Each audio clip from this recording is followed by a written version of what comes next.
Hello friends, Radhe Radhe, जय श्री कृष्णा। स्वागत है आपका मेरे यूट्यूब चैनल में। आज मैं आपको बताने वाली हूँ सिंपल प्लाजो की कटिंग। ये फुल इलास्टिक बनाएंगे हम, जो इसकी वेस्ट बनाएंगे। और इसमें हमें सिर्फ एक हिप का नाप चाहिए होता है, एक आपको लंबाई का नाप चाहिए और एक आपने बॉटम की मोरी कितनी रखी है उसका नाप चाहिए। तो ये सिंपल फुल इलास्टिक वाला बनाएंगे। इस तरीके से जो हम बनाते हैं, आगे बेल्ट और पीछे इलास्टिक वाला, जिसमें आगे बेल्ट होती है पीछे इलास्टिक होती है। इसमें आपको कमर का नाप, हिप का नाप, बॉटम का नाप, थाइस का नाप और भी बहुत सारी चीज़ों को ध्यान में रखना होता है, तब इसकी कटिंग होती है। तो इसकी कटिंग मैं आपको नेक्स्ट अगली वीडियो में दिखाऊंगी। आज मैं कटिंग कर रही हूँ फुल इलास्टिक के साथ सिंपल प्लाज़ो का, सिंपल स्ट्रेट प्लाज़ो का। तो इसकी कटिंग एंड स्टिचिंग मैं शेयर करूँगी। इसके लिए हमें क्या नाप चाहिए, वो 2-3 नाप चाहिए, वो मैं आपको दिखा देती हूँ, बता देती हूँ। तो देखिए, ये है प्लाज़ो का कपड़ा और ये है इसके साथ का सूट का कपड़ा। तो आप यहाँ पे देख सकते हैं, जो सूट में वो प्रिंट है, ये प्रिंट हमारा एक तरफ को है। तो इसकी कटिंग मैं बाद में बताऊँगी। ये मैंने क्यों रखा है, इसका प्रिंट देखिए एक तरफ को, ये मैंने इसलिए रखा है कि कई बार हमारे जो प्लाज़ो होते हैं उसमें भी अगर आपका प्रिंट एक तरफ वाला है तो उसको जब आपको कपड़े को डबल करना है तो प्रिंट को मैच करके रखना होता है। यहाँ पे जो मैं यूज़ कर रही हूँ लाइनों वाला कपड़ा है और इसमें हमें प्रिंट को मैच करने की ज़रूरत नहीं है। जब हम इसे फ़ोल्ड करके रखेंगे, देखिए हम इसे इस तरीके से फ़ोल्ड करेंगे। ये इसकी फुल लेंथ है, ये फुल अर्ज है इसका, और ये इसकी फुल लेंथ है। देखिए इस तरीके से। अगर ये एक साइड प्रिंट वाला होता फिर इसकी कटिंग दूसरे तरीके से होती। तो जब भी आप प्लाज़ो की कटिंग करें तो हमेशा, या सूट की भी कटिंग करें तो हमेशा इस चीज़ का आपको ध्यान रखना है कि उसका प्रिंट एक तरफ का हो तो उसकी कटिंग दूसरे तरीके से होती है। जैसे इसमें प्रिंट है एक तरफ वाला, अगर ऐसा ही प्रिंट प्लाज़ो में एक तरफ वाला होता तो उसकी कटिंग अलग तरीके से होती। अब इसका प्रिंट बिल्कुल सेम है, इसमें कोई फ़र्क नहीं पड़ेगा, इसलिए हम इसकी कटिंग नॉर्मल तरीके से जैसे फ़ोल्ड करते हैं ना वैसे ही करेंगे। देखिए, इसे यहाँ से डबल फ़ोल्ड करेंगे, ऐसे पूरे कपड़े को इस तरीके से ना विड्थ वाइज हम फ़ोल्ड कर लेंगे। जितना भी है ये 2.25-2.5 मीटर के करीब होता है ये। तो हम इसे पहले ऐसे डबल फोल्ड में करेंगे, देखिए, और उसके बाद हम इसे एक और फोल्ड करेंगे और फ्रंट और बैक इस तरीके से फोल्ड करेंगे। देखिए यहाँ पे ऐसे हमें इसे फोल्ड करना है और इसकी फ्रंट और बैक दोनों ही चीज़ें हम इकट्ठे कट करेंगे। लेकिन कट करने से पहले प्रिंट ज़रूर चेक कीजिएगा। अगर आपका प्रिंट एक तरफा है तो आपको कट करके प्रिंट को मैच करना होता है, तो इसीलिए कटिंग से पहले देख लीजिएगा। तो चलिए अब इसकी मैं आपको सिंपल, इजी और आसान तरीके से कटिंग बताती हूँ। तो देखिए, इसमें आपको नाप, जिसका भी आप साइज़ बना रहे हैं उसका नाप आपको कौन कौन सा लेना है। आपको कमर का नाप लेना है। कमर का नाप जब हमें इलास्टिक डालनी होती है ना, हमें उस टाइम चाहिए होगा। तो जितनी भी कमर है वो आपको कमर का नाप लेना है। पहला आपका कमर का नाप आएगा, उसके बाद आपको यहाँ से देखिए हिप का नाप लेना है। जितना भी आपका हिप का नाप आएगा, दूसरा नाप आपको हिप का लेना है। तीसरा नाप आपको लंबाई का लेना है। जितना भी आप लंबा, जहाँ पे भी आप बांधते हैं देखिए वहाँ पे रखना है और वहाँ से पूरी लंबाई आपको नीचे तक लेनी है। तीसरा नाप ये आ गया। चौथा नाप आपने जितना भी बॉटम डालना है वो आपको बॉटम का यहाँ से नाप रखना है। तो ये मैं सिंपल लूज़ बॉटम वाला बना रही हूँ, तो जितना भी लूज़ बॉटम का नाप आपको रखना है उस हिसाब से आपको बॉटम का नाप लेना है। तो ये सारे नाप आपको इसके लिए लेने हैं। तो सारे नाप मैं आपको दिखा देती हूँ जो मैंने लिखे हुए हैं स्लिप पे, जिसका मैं बना रही हूँ, और फिर उसके हिसाब से मैं आपको इसकी कटिंग दिखा देती हूँ। तो चलिए कटिंग देखते हैं। तो देखिए, सबसे पहले कपड़े को बिछाना कैसे है। ये हमारा कपड़ा है, कपड़े की उल्टी तरफ हम इसकी मार्किंग करेंगे। तो पहले कपड़े को ऐसे फोल्ड करना है आपको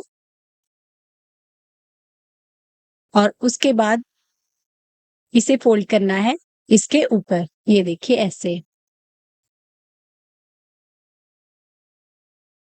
तो फ्रंट और बैक दोनों इकट्ठे कट होंगे कुछ इस तरीके से। यहाँ से देखिए 2 इंच का निशान मैंने पहले लगा लिया है, क्योंकि जो हमारा बैक पोर्शन होता है वो हमारा 2 इंच एक्स्ट्रा कटता है।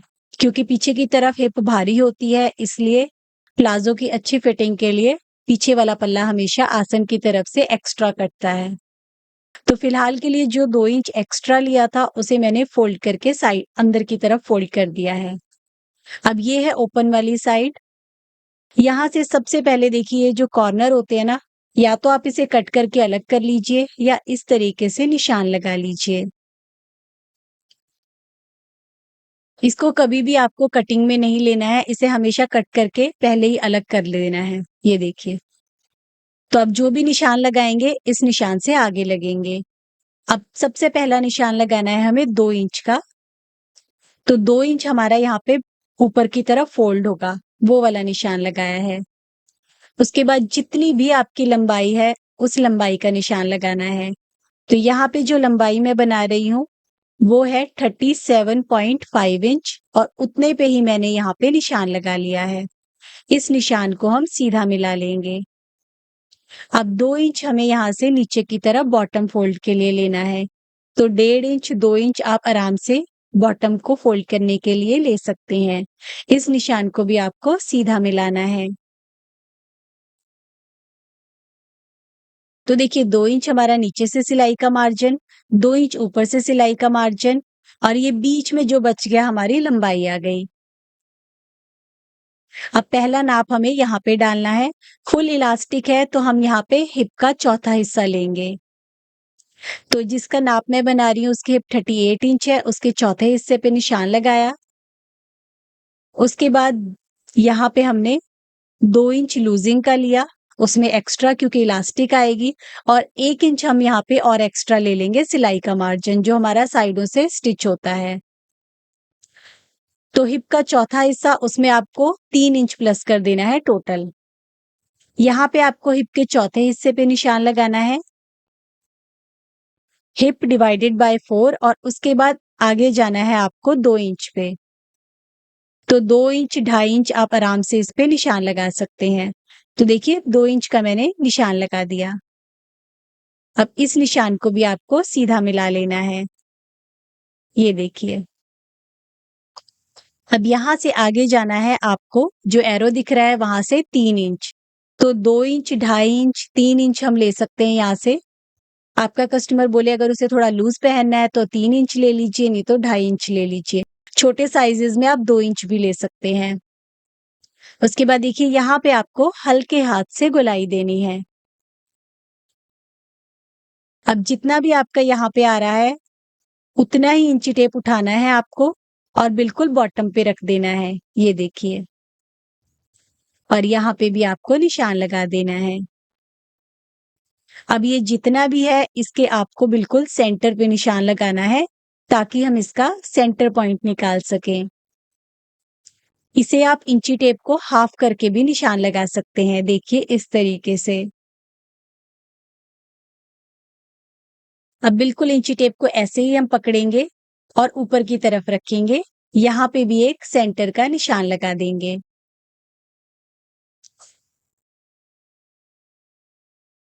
अगर आप सेंटर का निशान लगा के प्लाजो बनाते हैं ना तो कभी भी कहीं से आपका कॉर्नर नहीं निकलेगा।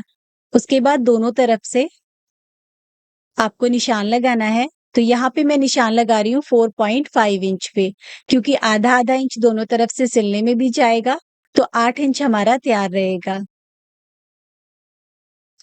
उसके बाद हमें इसे गोलाई देनी है। तो गोलाई देने के लिए देखिए आपको अगर डीप गोलाई देनी है तो आप इस तरफ से दे सकते हैं। देखिए जैसे हम पैंट प्लाजो बनाते हैं उसमें हमें फिटिंग वाला बनाना होता है तो हम इस तरफ से गोलाई देते हैं। देखिए तो मैं आपको दोनों ही गोलाई अभी लगा के दिखाऊंगी।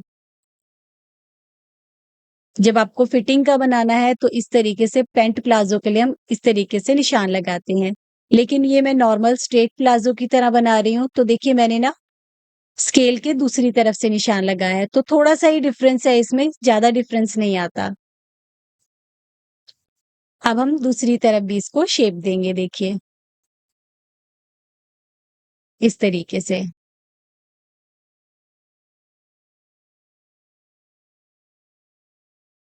तो देखिए हमने दोनों तरफ इसे शेप दे दी है। नीचे से थोड़ा सा ऐसे तिरछा करके काटना होता है। अभी हम बैक वाला पोर्शन खोल देते हैं, इसे आगे मिलाते हैं और देखिए इसकी कटिंग कर लेते हैं।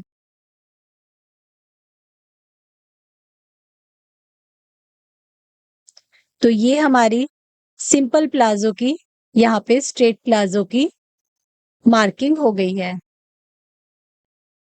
जब हम पैंट प्लाजो कट करते हैं तो उसके लिए कौन सा मेथड है वो मैं आपको नेक्स्ट क्लास में बताऊंगी। अभी मैं आपको सिंपल हिप के नाप के हिसाब से फुल इलास्टिक वाला स्ट्रेट प्लाजो सिखा रही हूँ। तो देखिए सिलाई का मार्जिन मैंने साथ साथ ही इसमें ऐड किया हुआ है। तो अब हम इसकी कटिंग कर सकते हैं। तो फ्रंट और बैक दोनों ही हमारे एक ही बारी में यहाँ पे कट हो जाएंगे। तो जो मार्केट में नॉर्मल सिंपल प्लाजो मिलते हैं ना, जो हम ऑनलाइन खरीदते हैं, वो इसी तरीके से कटिंग होते हैं। ये देखिए, तो फ्रंट और बैक दोनों कट हो गए। अब इसकी स्टिचिंग कैसे करनी है प्रॉपर, वो मैं आपको नेक्स्ट वीडियो में बताऊंगी। वीडियो अच्छी लगी हो तो लाइक जरूर कीजिएगा, कमेंट जरूर कीजिएगा। कोई भी क्वेश्चन हो आप मुझसे कमेंट बॉक्स में पूछ सकते हैं। जल्दी मिलते हैं नई वीडियो के साथ। Thank you.